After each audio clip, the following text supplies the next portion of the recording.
Hello my dear friends and welcome back to another video. So today we've got some Star Wars movie updates. This comes as a bit of a surprise. After the announcement that Daisy Ridley's post-Episode 9 movie is not going to start filming this year, Lucasfilm might be pushing the main movie of that year, which is The Mandalorian and Grogu, to December 18th of 2026, just by a few months. They really want that December slot. But there's a bit of an issue. It's now been revealed Denis Villeneuve's Dune 3 is going to release the same day. Why is this an issue? While Disney and Lucasfilm are adamant they want to keep the December 2026 slot, they actively avoided releasing it in 2025 because they didn't want competition with the Avatar film coming out that year. Well, now they've got some more competition, and the reason they don't want this is because this will be Star Wars' triumphant return to the big screen. They don't want the competition from another sci-fi saga. And yes, for fans this is great. I reckon we're in for another Barbenheimer situation. I think fans are going to do the marathon of both movies. But considering Star Wars hasn't had a big screen relevance since 2019, there's a bit of pressure and a bit of a worry that Dune 3 is going to get the bigger portion of that box office. And we've been talking about worries about Star Wars fans going back to the cinema and caring about something like The Mandalorian and Grogu, especially after diminished viewership.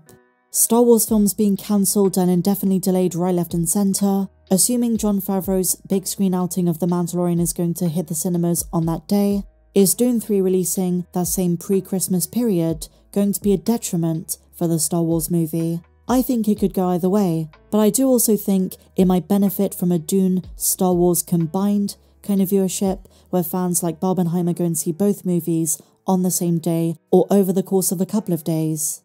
From a moviegoer perspective, I think this is fantastic. I loved Dune 2 when I went to see it a few months ago, so I can't wait for the third installment, and as a Star Wars fan, I will see every movie that comes out with bated breath, waiting for the next cinematic outing and the return of the galaxy far, far away in the medium it was meant to be created and seen.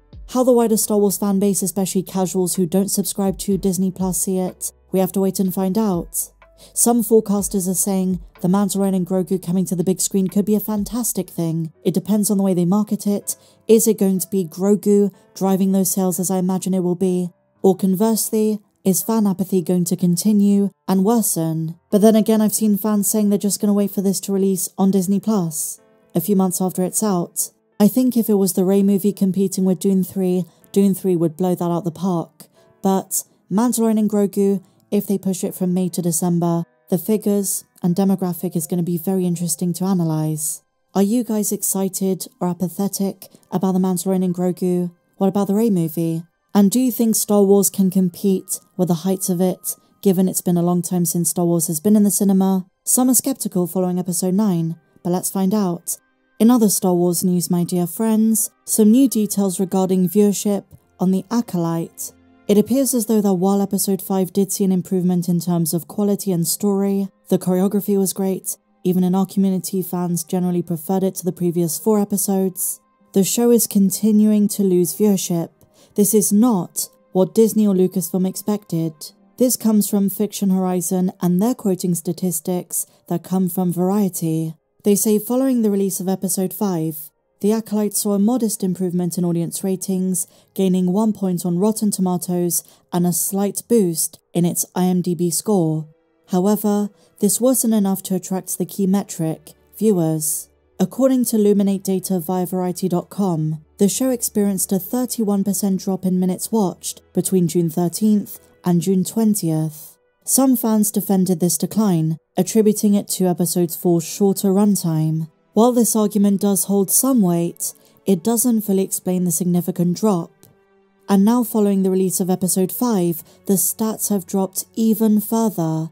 The Acolyte lost 11% of its minutes watched, dropping from 262 million to 232.2. It now holds 9th place amongst the top streamed shows over the last week, a drop from 6th. It's not bad, but severely less than what Lucasfilm would have targeted.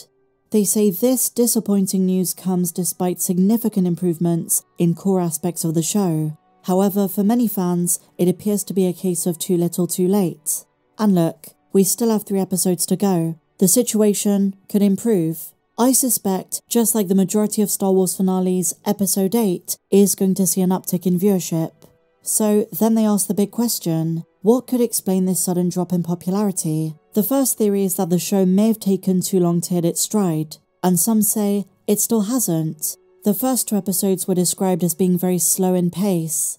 The 3rd episode was by far the most controversial, and as Fiction Horizons say, episode 4 felt like, quote, big cliffhanger at the end. Waiting until the 5th episode to introduce action and an engaging storyline may have come too late for some viewers.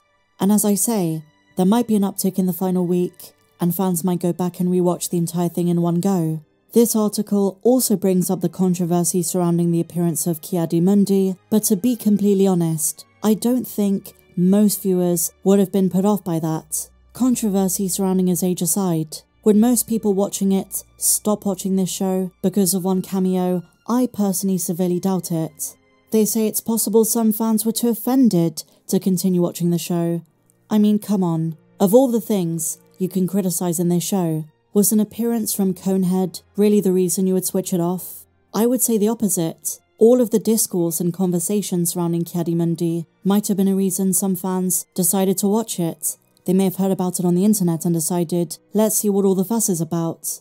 But offended by Ki-Adi-Mundi, am I off base here?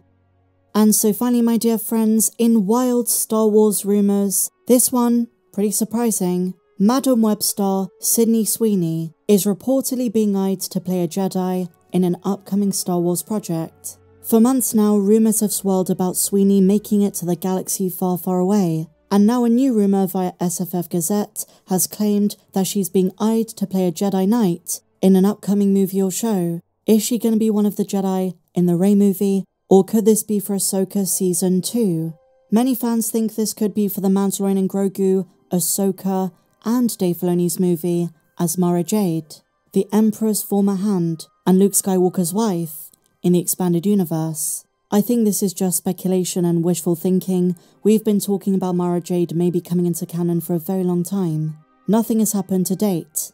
This is just a wild rumour, and the original source of this is pretty questionable, but fans on social media are voicing their opinions on who they think she should play. Some say Mara Jade, others say Asajj Ventress. In live action, if she does live to be in Ahsoka Season 2, which, after the Bad Batch, is definitely a strong possibility, despite there being a lot of decades between those 2 time periods.